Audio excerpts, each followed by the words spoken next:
Sabatov, zanin macai sabat bersitania, perasat bersit hi soi turatam la tuka soi senpon ilawanga mase kan thei zat siur tam taka omni thil re reng atam chit ti maila bul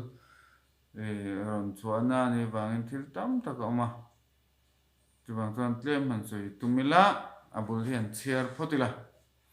Berasit bara Elohim et hasamayim ve'et haaretz v'haaretz hayta tohu ve'vohu ve'kosek al penei tehom ve'ruach Elohim merachefetz al hamayim al penei hamayim atia hei mizo tonga en le potila hei mizo tonga hei tingen le tia atirin pathian le levana siyama tin le chu achia arwak motani tùy thuốc đặc trùng tích chú thím mốc ba thiên thảo chuẩn trùng tùy tích chú opring tiền này chú nghe cả hiền nên là hiền còn soi đủ tất chú nếu ba thiên til xiang từ hiền lấy trùng chúa chia ruộng ngót này ti an le hi vi haaretz hayta tohu vevohu vekhosek al penei tehom atiane chu achia ruak ti chokha ani lawa ta chuan hebrew tak chuan hayta tohu vevohu tohu ti chu hemi hi nakhin am Israel ron om huna beit hamikdash teron om huna ti chiat ni anga am Israel hi galut pali min rabbetu le min optu te beit hamikdash chiat te khati hun laya min optu kha aram pali om dona te ne kham min shifia na chan to hu chu bavel babulon ne vahu chu madai medo persia ne ve khosek ti chu yavan ho ka yavan chu greek ho an ni ta alpenei tehom ti hi rom an ni chu am Israel optu tile rabbetu ram na ro pui khovele lo om to le lo mek te ni ma se chu ti chung chuan le pa pathian tharau chuan tui chung te chu opringa te ni chu enge om je kan ti chuan chu Vayomer Elohim vayhi or ti naron zamta chuan le pa pathian chuan englo ro se atia englo ta ti kha chuan enge le pa pathian tharawin opringa atia khan le pa pathianin am Israel chu ron par cholo ma se beit mikdash po nei ri lo maila ma se le pa pathian minom pui ni mo ta chuan vayhi Vayomer Elohim yahi or le pa pathian chuan englom ro se ti kha oro sel ma sia kan te ni mesia chu achang khanna tangin chang khat chang mi chang thuma chuan ma sia ka lo dei to ni mo tu wang kan torah shil fian hi atam le tu ka pardes an tia psat te dras psat te chu amol berenta dras tu midras ani remes ani ta remes chu thil achin chi ana mahu thei mo ti te sot ti thuru tu wang tan torah shil fe na hi chilia omani mo khata po khan thil tam takal omani tu toy te in kha am Israel obena le ra bena noya po la pa pathian ni nom pui renga ta chuan to pa chuan or lo don hemi or po hi ni le thla siam ma dai ni le thla asiam ma hen or panga aron zia ka torain chu enge kan ti chuan khamisa kum sei tora ni ti te ni ta chuan chu tora zir tur la hriat thiam na nei tur hian le pa pathian hen a po thata ka kan di la nga ya le davida chuan gal einai ve avita niflot mi torte khate kamit te hi itora ka mu thi nan min hon sakang te I tora thil mak te ka mu thi nan te ni chu helai shil fe nei tlem kan soi tu David Hamelek chuan ribono sel alam oral pa kan pathian I thu te chu kan zom tu ka zom tu ni ma sela chumi I thu chu mu thiam turin kamit te hi min ti var sakla min ti men sakla I tora thil mak ka mu thi nan chu ve im ein ata gole e nai min ai na ni de chu wang chu kamit min hon sak lo chun eng te ka hriat theyang tu na hen kamit te chu ming ma ila ma se thil hriat thiam na ka nei lo wa ta chuan afal pi se haya Smuel anavi entinan Smuel anavi po kha amit chuan a mu lo tunga hriat thur ti thui tur ti kha ma se la lal pa pathianin wo gilal be ozen Smuel ti kha kan bing te po chu lal pa pathianin min ti var sak kan mit te po min ti var sak lo chuan eng tinga ka hriat thiam anga te ni chu apoi mo em na chu parasa dang apo kan soi to kan mit te thil tha man ti kha chu wang chon kan mit te po kha kan mu reng po kan mu tak tak lo kan thu thiam lo ni ni ma se lal pa pathianin min ti var sak chuan kan mit kha chu wang chuan lal pa pathian a tora hen thruk tam tak a in zet pa china kan soi ang deuh khan thil tam tak a bula tang hen om hal ani mo heta hen a tam chi ta ne thil a tam le tu ka kin a ta wa vekavo ti te po kha om veka chuan thil rong rong sabat ni mal som na te kan parasa hen eng ki ma bula om vek na soi se an don do ma se tlem te chu ron soi ka tu manga ta chuan kan en na kha helai hi eng tlem karon en lenga hai ti benen sabatok ai kam mi chunga tang hian ka mu thei nan ve al his taklut mi bakhut ne mar entirna kan tora po tiang hen je kani kan mu ringa ta kan mu thiam thei lo kan mu thiam lo thei dan chu lo ta turu akhrei levav khem ve akhrei e ne khem in thin lung du zong le in mit du zong o min tlan tur ni lo ti chu wang chu kan mit khan mu tak tak na le mu thiam na anei na turin al davida chuan gal e na vene mar uri te mo to chu wang chon thil tha kan mu a kha kha apoi mo ni chit chit te po mo gal e na ba bita ni lot mi tur te kha chu wang chon kam mit te chu I tura a thil tha ka mu thiam the nan min hon sakang che ti kha voi ni apo kan tum hruai tan tura kan zir na te hi kan thin lung le kan mit kha le pa pathianin min hon sak chuan kha hriat thiam na le mu thiam na te kan nei the nan kha po kha lal davida po tong trai chuan pi ni po kan tong trai ngai le zuala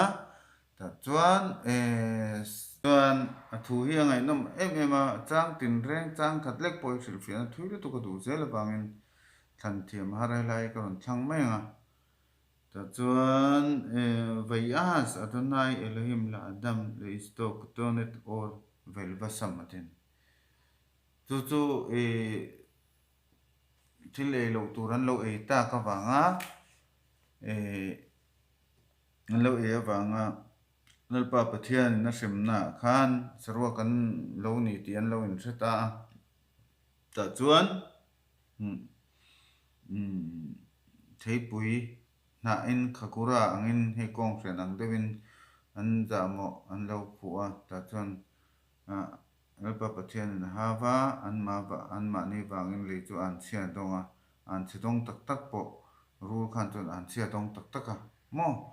khang rong rong kha chu kan soi tum ani lova than thil tam nu tu ko ma sei lai ka ron soi tum chu thom na chung chang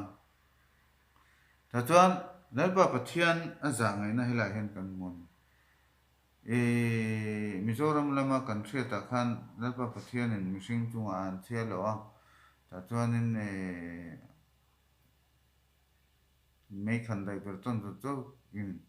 nun na thing kha a ven ti ra ta chen pathian ne na on zo in zom na om lo ang te nan chui kha ani mi lo je chu hilai po hian nalpa pathianin an thei pui na aya khan i an thum no asiam saka pe ni mo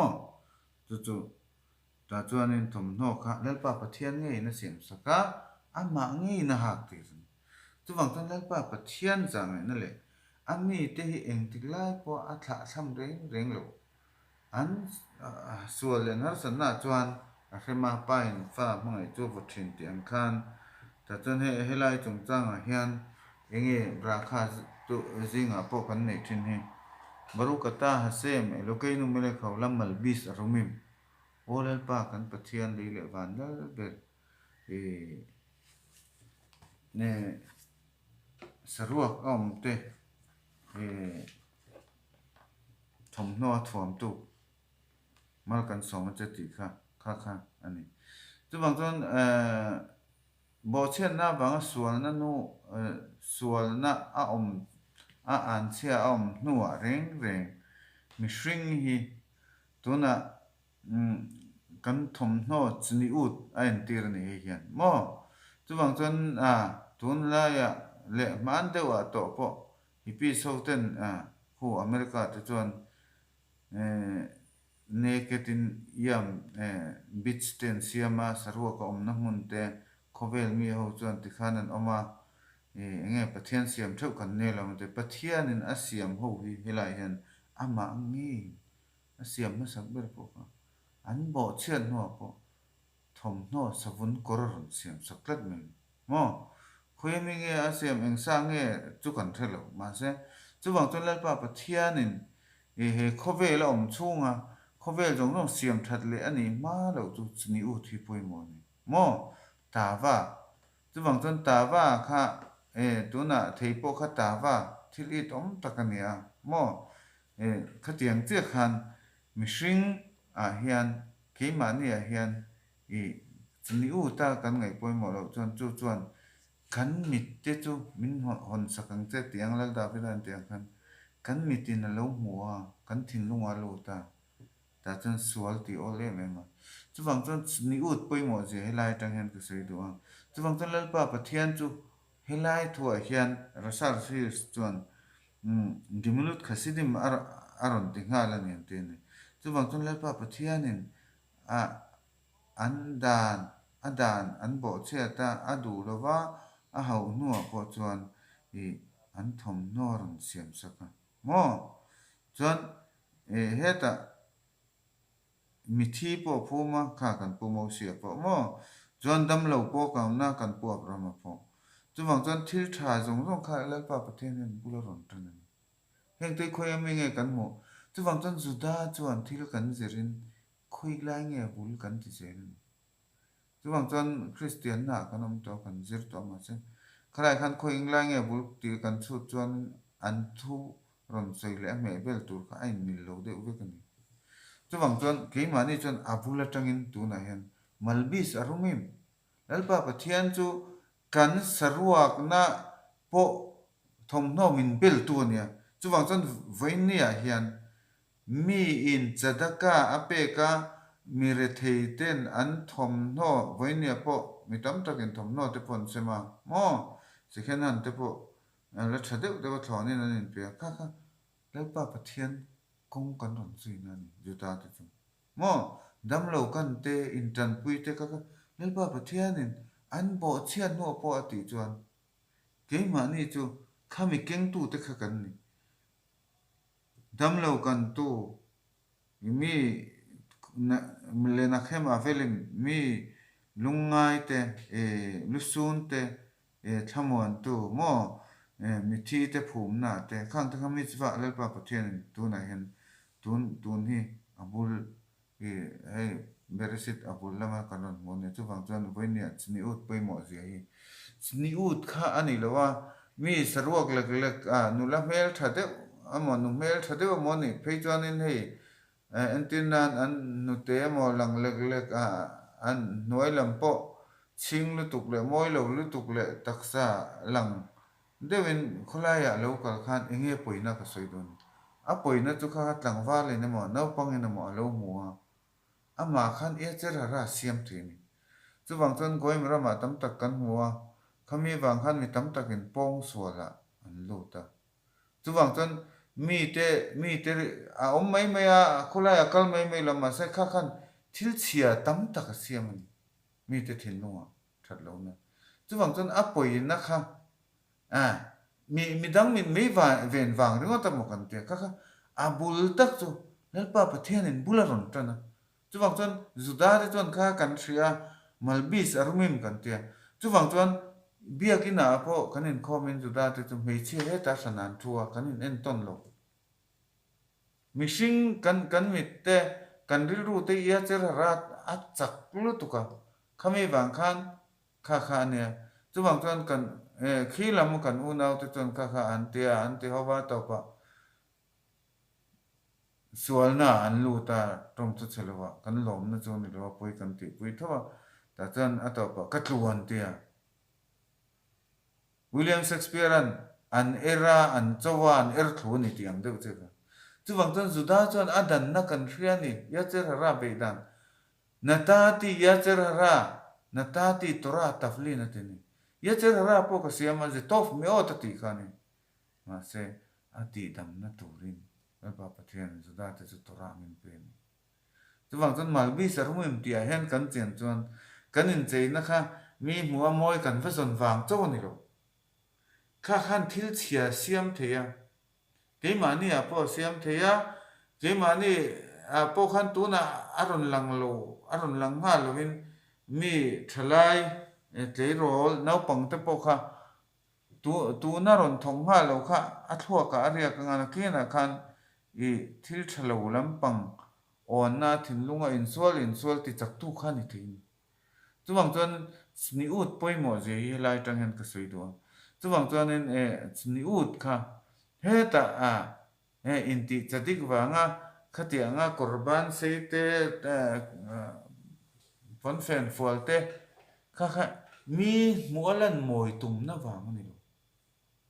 kha po kha alo om ni pon thu san ni chuwang chuan in abul takatin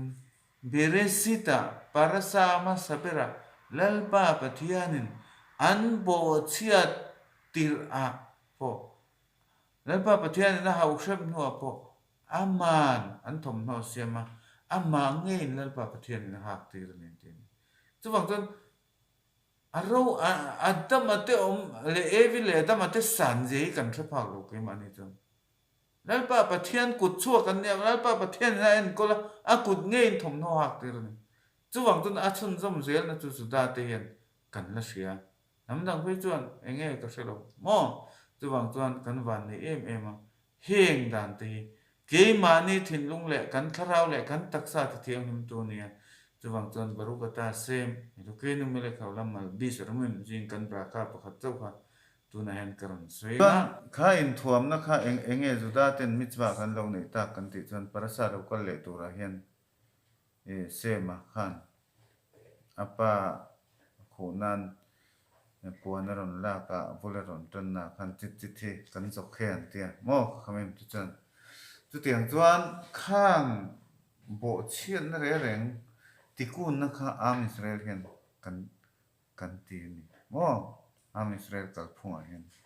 ta chuan ni danga po kan sei to a skot tung changa po khan ta chuan khalaya in thuam na lama khan chu chu te ponia tin chu ba ka aron pui thiam lal berna ain thuam na khani mo pui thiam korte kha khami ke korte kha khang ti hun la khan ren pereng khovel chon ren pereng pon la shalom chu mo enge chu wang chon am Israel kan masak je le kan fin masak je